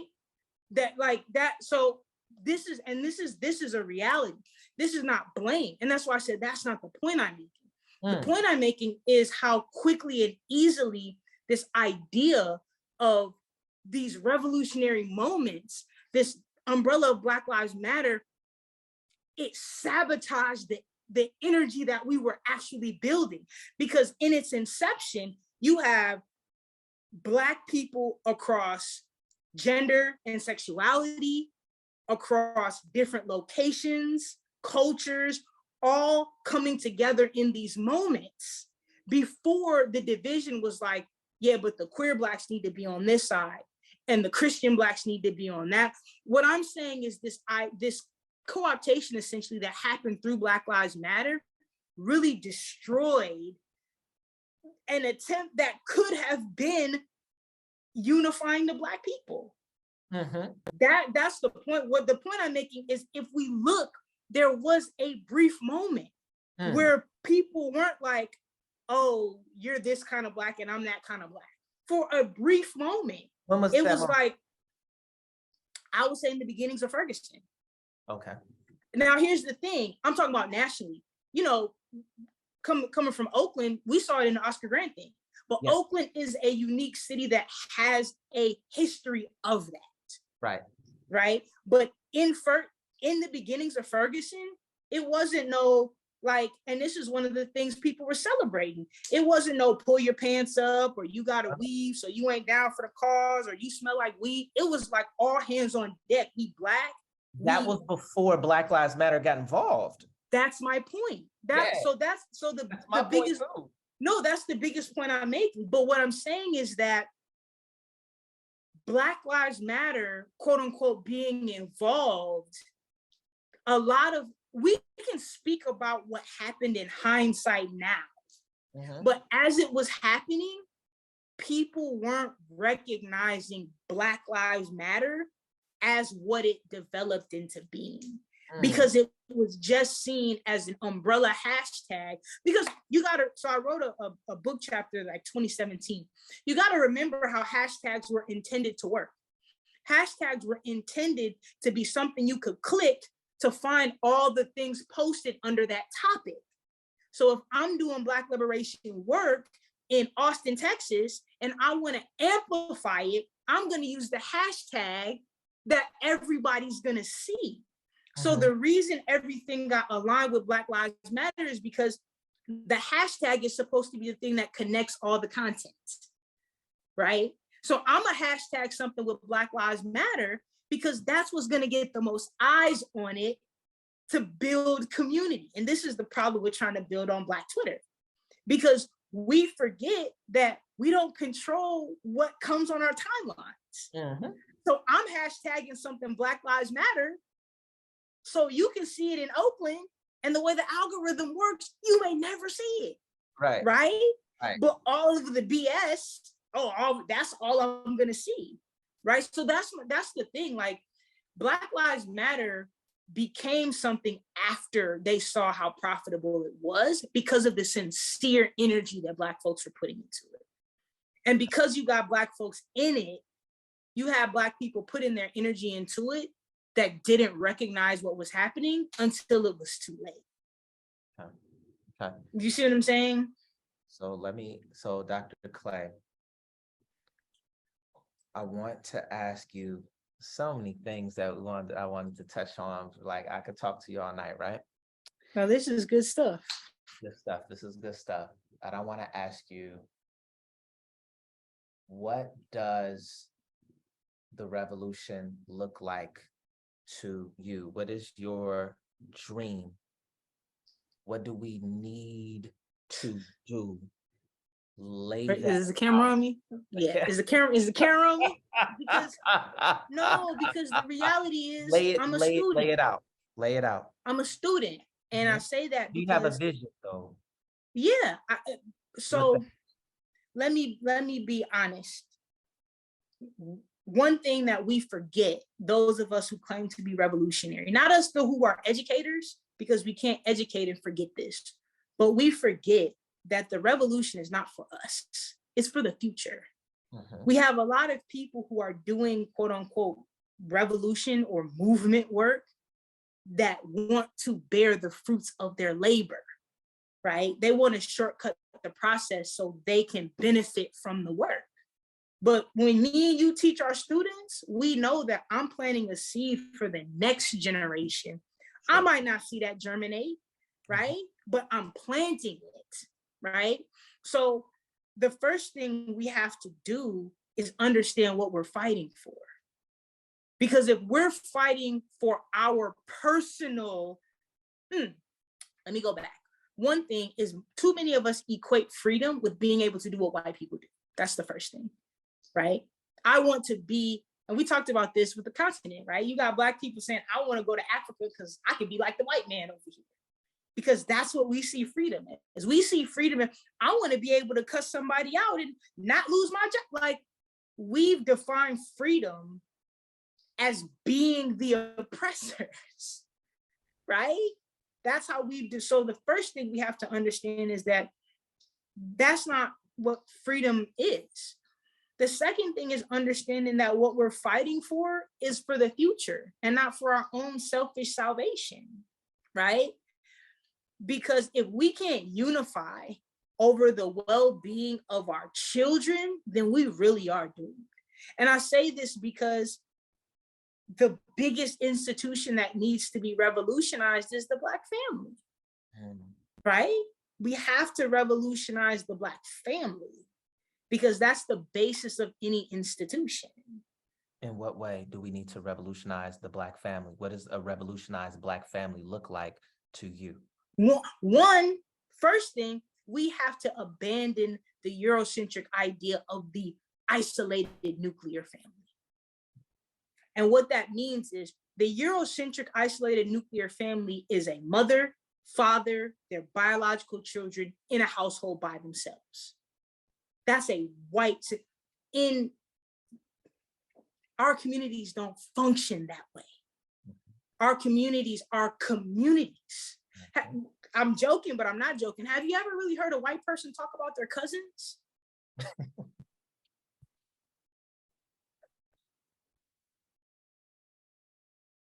I don't think so. I don't think because their family structure doesn't extend beyond the household. Right? As Black people, what would I be without my cousins or my play cousins or my play brothers and sisters? Where would I be without that? So, and this is getting back to Dr. Amos Wilson and knowing our history. We've bought into this Eurocentric family structure to the extent that we care about whose biological children are whose in a way where none of the kids are getting the raising and the guidance and the nurturing that they deserve. Wow. We don't understand that the enslavement that we survived in the United States is the key to our freedom today. You think men and women on the plantation, were like, I ain't gonna raise that child. That's not my biological child. We didn't have the choice. Right. Everybody was like, we all have to pitch in to raise all the children because that's our salvation. That's our freedom. We don't have the luxury to say, well, let me get a blood test to prove that this is, there's children that need raising. Yeah. It's structured under the idea that we didn't get to determine our sexual partners half the time. Right. Can you imagine if we decided we're only going to take care of our biological children in a context where we were forced to make our children would have, you see what I'm saying? Like, but we were like, we have to take care of all these children. When you look at the history of how Black women were successfully birthing babies you're successfully birthing babies in chains in a way that has a better success rate than the Western medical profession when it comes to Black women and infant and maternal mortality during slavery, right? How do you have a system where someone can get beat to an inch of their life and something is happening in those communities where they can feel good enough in a day or two to get out and go back? That's medicine. Right? That's healing that we had in our communities, right? The skill, they didn't take unskilled people from Africa. They were taking architects, people who were skilled in what they did, right? But we don't understand our history enough to know that the family is the center of the nation. We have to, when I say revolutionize the Black family, we have to expand the family to say it's not just the people in my household who are blood related to me. We need to develop communities where, in Senegal or places I've been, where any child can go into any house and be taken care of and get a plate of food. Right? Where where if me and my partner get into an argument, his family is going to be involved in resolving it. My family is because our well-being as a couple is supported by the community. If I have an argument with my boyfriend and we don't have nobody to talk to about how to resolve it because we got to keep our bit, the understanding of family needs to expand because now we got to we're educating our children. Yeah. How are we educating our children? In the ways that they'll need to sustain themselves, right? Every child is not going to learn all of the same things, but amongst 10 children, they may have all the bases covered. But it's like, no, my kid's smarter than your kid, or like we've bought into the competition instead of the communal. Because that also now we're leading to building institutions and economic structure. Black communities aren't poor. Okay. But Black communities have never, drugs is a cash industry, yes? Yes. Yes. How do you have any people, Black folks in the 80s making dope money if the hood is poor? Right. Ain't no dope fiends buying dope on credit. So the hood has never been poor, right? There's always been money in the neighborhood. We've never had a structure, right? Why do we need to go to a bank? Because if we had money, we would be able to come up with the money to give someone so they don't have to take out a loan. This is what other communities do. We don't need loans from banks. We need to collect, but we don't have community. We don't have family. And when I say family, not just in name, but love and trust, courage, enterprise. Those are things that we need as families. I can't loan you $100 because I don't trust you gonna pay me back. You know, but that's how you build. The reason we can't build economically is because, again, we bought into a Eurocentric economic system. I've never been on a place on the continent where they really have credit. Okay. If you see somebody in Senegal who has a Benz, they don't got no note on that Benz. They bought it outright. For sure. Okay. So I say that because the Black millionaire class, they don't got no money. They got valuation of assets. Okay. But they don't actually have money to be able to say, and this is why I can't necessarily get upset with them for their lack of investment, because their money is tied in to their position to whiteness. They don't really have that. Jay-Z has a valuation of $1 billion, right? He has a valuation of that. He can't do what he wants with it because it's not cash. It's not backed by nothing. He has to liquidate assets and move money around to actually get the cash to do anything with it. And because we don't have a structure, he has to get approval to use that money, right? So first we need to understand our history, and then we need to restructure our families. Okay. Right? Black love is it's a revolutionary thing, and it's missing. It's missing. And it's because we don't love ourselves. Right? I can't love a Black man who doesn't love himself. Right? And it sucks because we're taught believing that we can insert love into people who don't love themselves. This is why so many of our relationships fail, even though we try so hard. You can't love somebody who doesn't love themselves. They're not even going to know how to accept. They're going to sabotage that love because they don't know how to care for it. Right? So you're like, oh, I just, this person just needs love from an external source. If you don't love yourself, no partner is going to be able to inject self-love into you. That's one of the mistakes we have. So we need to learn to love, and we can't learn to love ourselves if we are still viewing ourselves through a white lens. We don't understand. Even the things we celebrate about Blackness is based on what Europeans have told us is good. Okay. Right? Even when we celebrate, like, why do we celebrate Mansa Musa? He had a lot of dough and he shared it. Right. But is that what made him great? We don't know, because we don't really study. We just know he was the richest man in the world. But is his money what made him great? Right. White people say money makes you great. So we find a Black person that succeeds based on the white people standards. We in trouble. That's why we got to get out of here. Lord have mercy. Back to You got to leave the United States. Africa? You don't have to go to Africa.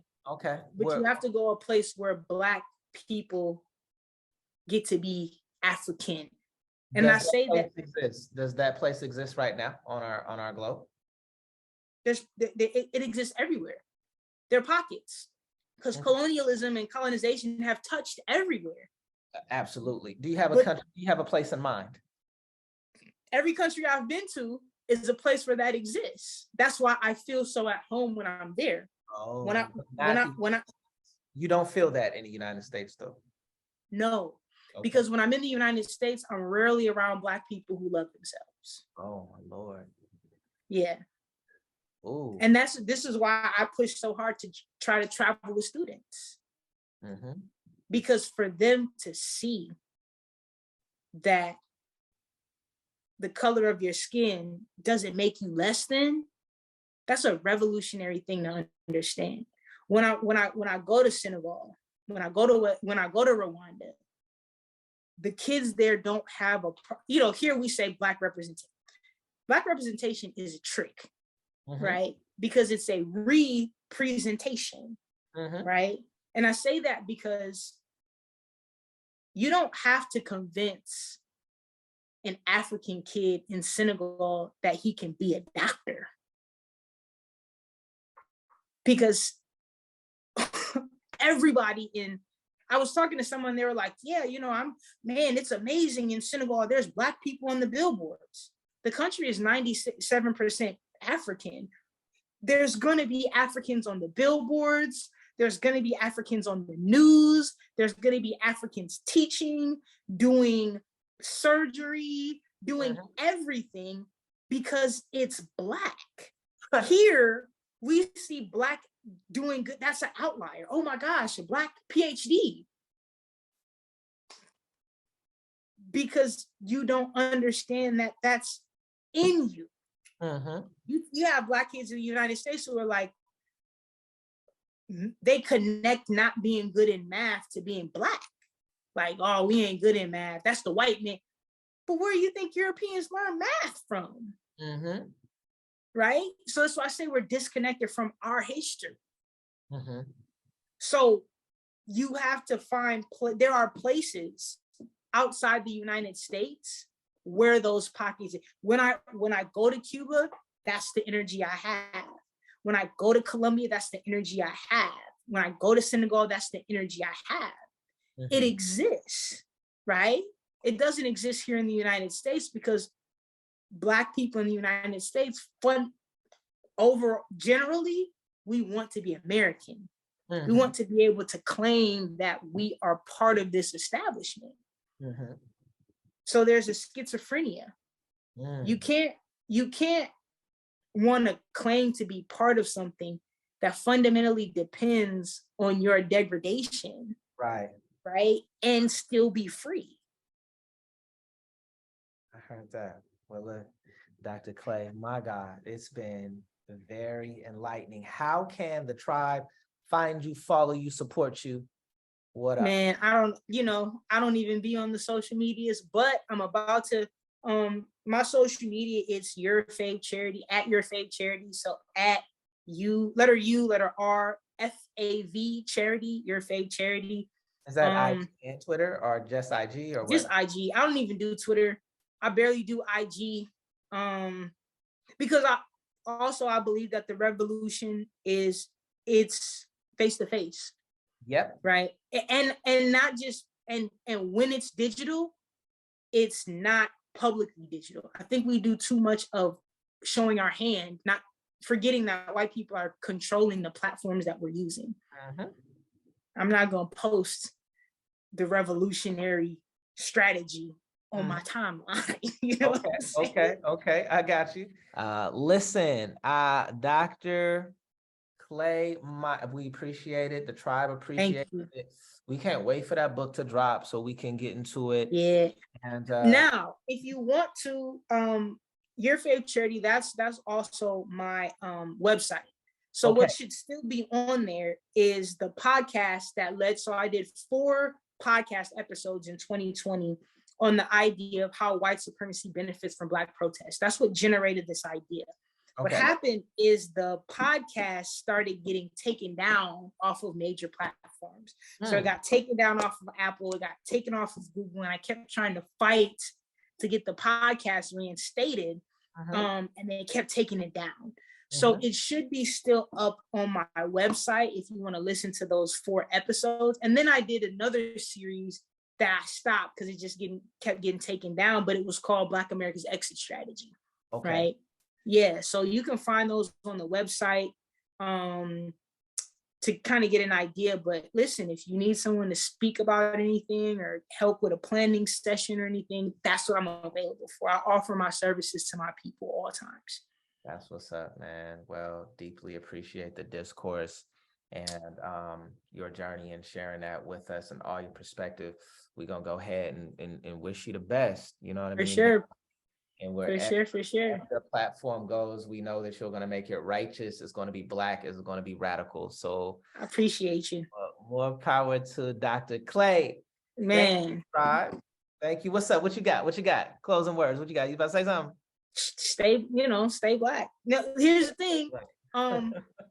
Be African, right? Don't be afraid to be African. That's where I'm moving. To be African for sure. That's what we got. Yeah. Peace, tribe. Peace. And another one. All right.